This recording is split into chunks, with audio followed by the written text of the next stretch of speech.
Help support AMTV by becoming a patron, an AMTV staff member, and following us over on Twitter.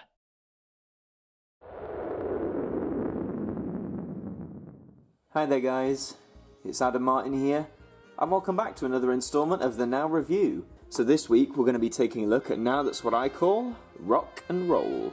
So I just want to talk about the cover quickly. I really enjoy this cover, this whole, 50s diner aesthetic, the black and white squared floors. I really do love this design. I think it's one of the best covers because it just encapsulates what it's trying to advertise so well. You look at some of these and you think the cover doesn't really do justice to the subgenre it's advertising, but this is really great. Here is the spine, just white text on red, takes up the full spine. I like that a lot. And of course we must delve into the track list. So a lot of these are from the 1950s and 60s as we go down, which was obviously the peak of rock and roll. A lot of Elvis Presley, stuff like that. And then we're going to go on to disc 2, starting with Roy Orbison, for example. Another great legend of his era. Billy Fury, for example. There's just honestly lots of great songs on here. And a lot of them you may not know the names of them at first, but then as soon as you hear them, you'll know it's one of those kinds of albums. Of course, there's iconic ones, Elvis Presley, Jailhouse Rock, Hound Dog, things like that. Or you've also got a Splish Splash is one a lot of people know. And where's the other one I know? Why Do Fools Fall in Love, that's a pretty good one. There's just a lot of great songs on here. The original Locomotion, not the Kylie Minogue version. It's a really great track list. It's so different. The only clash I could see was some of these do appear on the Now 60s album, but really, for what this stands a lot on its own, which is fantastic. And I think there's about 80, is it 80? 24, 49... 25. Okay, so there's about 74 tracks on here, which is pretty incredible. A lot of those songs were shorter back then, so you can cram more on a CD. So nearly 75 songs, most of which aren't on other Now albums, is pretty stunning. But of course, we must take a look on the inside.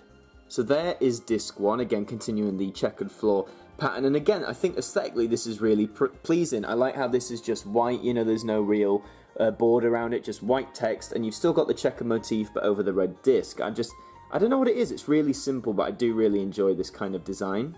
Disc 2 does the same thing but changes the colour to grey, and then disc 3 does similar but changes it to a more teal sort of colour. So yeah, overall, do you know what? I do really enjoy these colour schemes and the patterns on them. They just, they hit the right note. They've got some patterning, they've got some creative design, but they're just visually appealing to look at. Definitely one of the better disc designs we've seen in recent memory.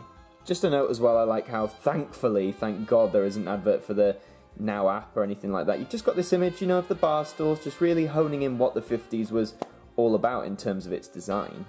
So, before I talk more about the track list, where can you get this album? Well, you can obviously get this from HMV, as I did. I got it on launch day, near the start of November.